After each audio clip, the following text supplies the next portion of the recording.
పేదవారి కోసం పనిచేసే వ్యక్తి జగన్మోహన్ రెడ్డి గారు, ధనికుల కోసం పనిచేసేటువంటి వ్యక్తి చంద్రబాబు నాయుడు గారు. నేను 10 ఏళ్ళు టీడీపీ ఎంపీగా ఉన్నాను. గత నెల రోజుల లోపు 25 రోజులు అయింది. నేను మరి మీకందరూ తెలుసు, పరిస్థితుల వల్ల జగన్మోహన్ రెడ్డి గారు నన్ను ఆహ్వానిస్తే వైసీపీలో చేరడం జరిగింది. తన పనికిరాని కొడుకుని ముఖ్యమంత్రి చేసుకోవడం కోసమే మాత్రమే పనిచేసేటువంటి వ్యక్తి చంద్రబాబు నాయుడు గారు.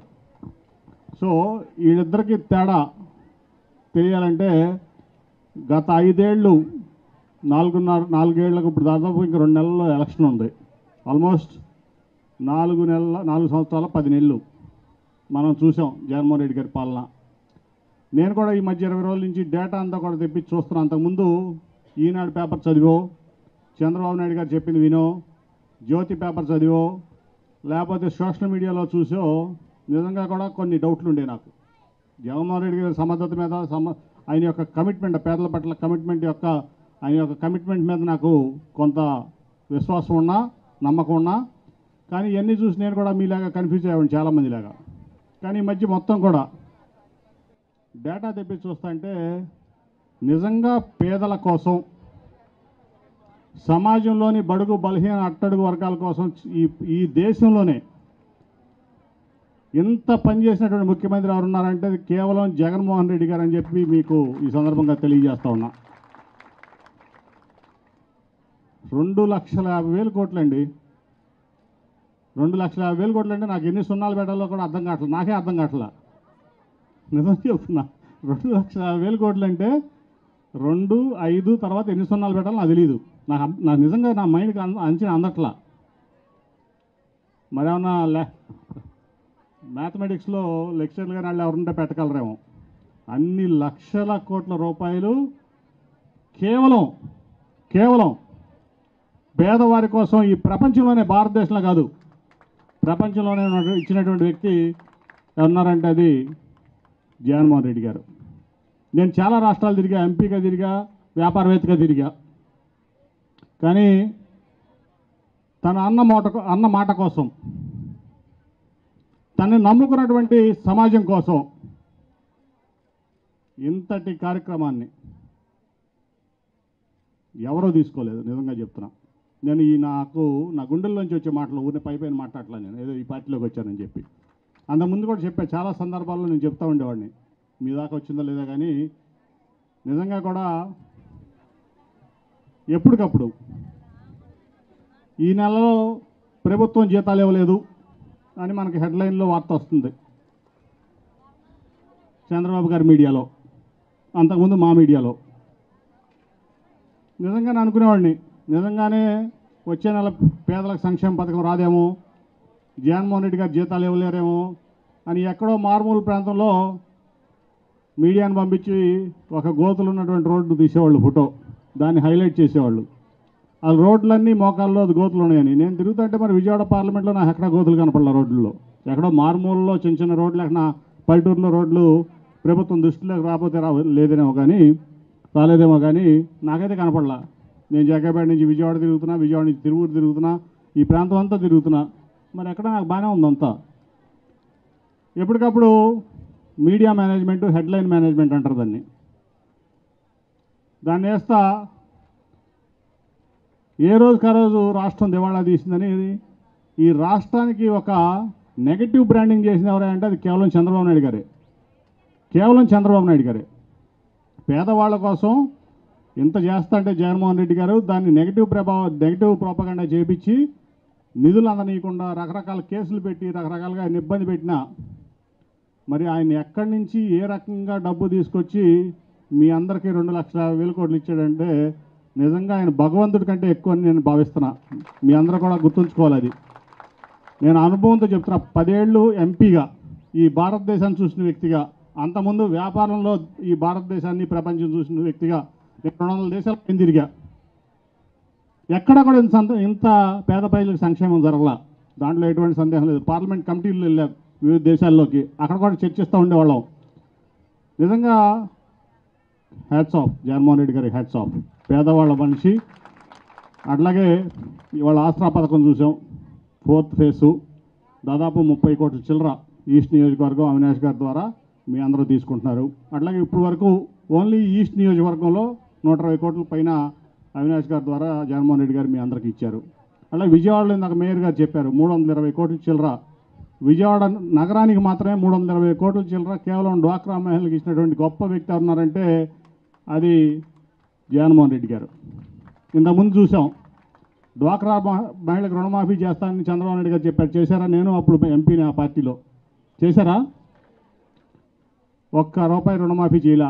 రైతులు రుణమాఫీ చేస్తానని చెప్పారు, అది చేయలా. అన్నీ మోసాలే, ఒక్కటి కాదు. అమరావతి కడతా అన్నారు, కట్టాడా?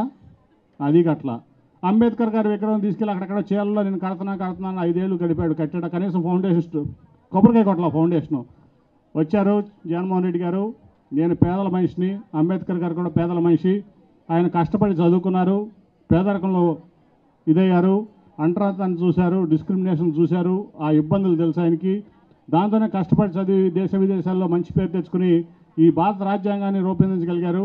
ఆయన ఆదర్శంతో అక్కడ ఇది పెట్టాలి అని చెప్పి మరి ఆయన పూర్తి చేశాడు కదా.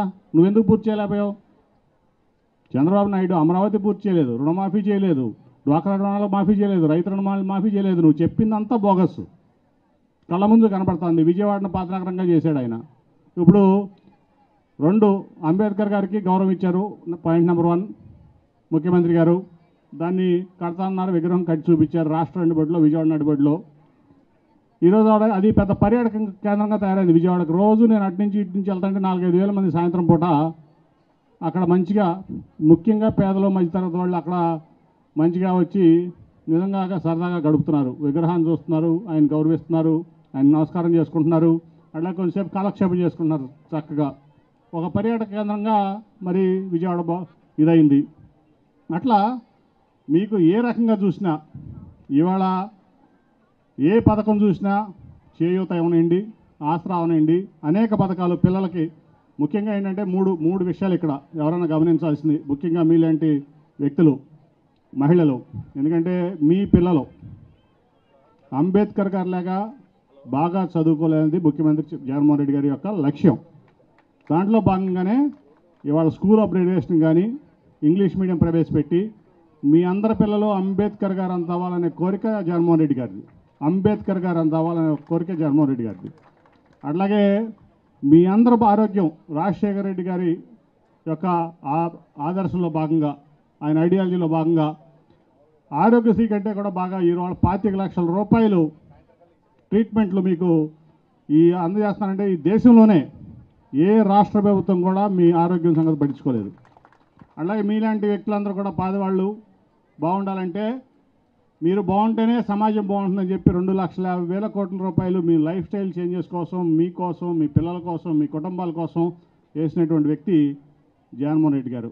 అట్లాగే ఆయన బాటలో ఇవాళ అవినాష్ గారు 11 సంవత్సరాలు ఇప్పుడు అవినాష్ రాజకీయాల్లోకి వచ్చి ఏ ఒక్క పదవి చేయలే. పోటీ చేసినా కూడా మరి వాళ్ళ వరకు ఎంపీ చేయలా, ఎమ్మెల్యే చేయలా. మరి జగన్మోహన్ రెడ్డి గారి పార్టీలో చేరిన తర్వాత ఈ ప్రాంతాన్ని ఒక ఎమ్మెల్యే కంటే ఎక్కువ బాగు చేసినటువంటి వ్యక్తి ఎవరున్నారంటే అది అవినాష్. అవునా కదా? మీరు చూస్తున్నారా? ఒప్పుకుంటారు? అది 11 ఏళ్ళు అయింది. ఎవరో కూడా రాజకీయాలు వదిలిపెట్టి పారిపోతారు అంత సుదీర్ఘ కాలంలో. కానీ దేవినేని నెహ్రూ గారికి ఆయనకి ఒకటే నేర్పించాడు. అన్న నందమూరి తారక రామారావు ఐడియాలజీని దేవినేని నెహ్రూ గారు ఫాలో అయ్యేవాళ్ళు. ఆయన కోసం అందరూ ఆయన విడిచిపెట్టి వెళ్ళిపోయినా లేదు, నేను అన్నగారితోనే ఉండాలి, ఆయన నాకు ఒక రాజకీయ జీవితం ఇచ్చాడని చెప్పి నిలబడినటువంటి ఏకైక వ్యక్తి ఈ ప్రాంతంలో దేవినేని నెహ్రూ గారు. దానికోసం ఆయన రాజకీయ జీవితం అంతా కూడా ఇబ్బంది పడ్డాడు. ఆయన ఇబ్బంది పడ్డాడు కానీ ఎప్పుడు కూడా ఆయన ఐడియాలజీని ఆయన విడవలా. మరి ఆయన బాటలో ఆయన కొడుకుగా మరి అవినాష్ గారు వాళ్ళ 11 ఏళ్ళ నుంచి మీకు సేవ చేస్తున్నాడు. 11 ఏళ్ళమ్మా తన రాజకీయాల్లోకి వచ్చి సేవ చేస్తున్నారు. పొద్దు నుంచి సాయంత్రం వరకు నా పేద ప్రజలు, మా నాన్నగారు ఎప్పుడు కూడా పేదలని ఆదుకోమన్నారు. అలాగే మరి జగన్మోహన్ రెడ్డి గారు కూడా అదే చెప్తున్నారు అని చెప్పి ఇవాళ మీకు ఈ కృష్ణలంక కట్ట ప్రాంతంలో ఎవరున్నారా ఉన్నారమ్మా? ఇక్కడ చేతులు ఎత్తండి. ఉన్నారా? మీకు రీటైనింగ్ వాళ్ళు కట్టారా? అంతకుముందు వరదల్లో నేను కూడా తిరిగా. వరదలు వస్తే కృష్ణానది నేను గద్దె రామ్మోహన్ వస్తే అంతా రోడ్డు మీదకి వచ్చే కట్ట మీద రోడ్డు మీదకి వచ్చి మంచాలు వేసుకున్నారు ఆ రోజున వరద నీళ్ళలో ఇళ్ళు మునిగిపోయినప్పుడు. ఆ రీటైనింగ్ వాళ్ళు ముఖ్యమంత్రి గారితో చెప్పి 350 కోట్లు తీసుకొచ్చి వాళ్ళ రీటైనింగ్ వాళ్ళు పూర్తి చేసినటువంటి సమర్థుడు దేవినేని అవినాష్. అంటే నేను చెప్పేది ఎందుకంటే తను ఒక ఎంపీ కాదు, ఒక ఎమ్మెల్యే కాదు, కానీ మీ పట్ల పేద ప్రజల పట్ల ఈ ప్రాంతం పట్ల కమిట్మెంట్ ఉన్న వ్యక్తిగా జగన్మోహన్ రెడ్డి గారు ఇంత సంక్షేమం చేస్తున్నారు. ఆ సంక్షేమ పథకాలు మీకు అందేటట్లు చూస్తూ అట్లాగే ఒక పక్క ఈ ప్రాంత అభివృద్ధి కోసం మరి 300 కోట్లు రీటైనింగ్ వాళ్ళ కోసం తీసుకొచ్చారు. రీటైనింగ్ వాళ్ళు పూర్తి చేసినటువంటి సమర్థుడు దేవినేని అవినాష్ గారు. అట్లాగే నేను చూసా విజయవాడ ఈస్ట్లో కొన్ని ప్రాంతాల్లో చాలా రోడ్లన్నీ కూడా ఆ మధ్య అందరూ అనేవాళ్ళు జగన్మోహన్ రెడ్డి గారు అభివృద్ధి చేయట్లేదు అంటే నేను నమ్మేవాడిని. నేను మహానాడు రోడ్డు అట్లాగే వెటనరీ కాలనీ ఆ కాలనీలన్నీ తిరుగుతున్నప్పుడు రోడ్లన్నీ చక్కగా బాగు చేసి పక్కన పేమెంట్లు కూడా వేసి ఉన్నాయి.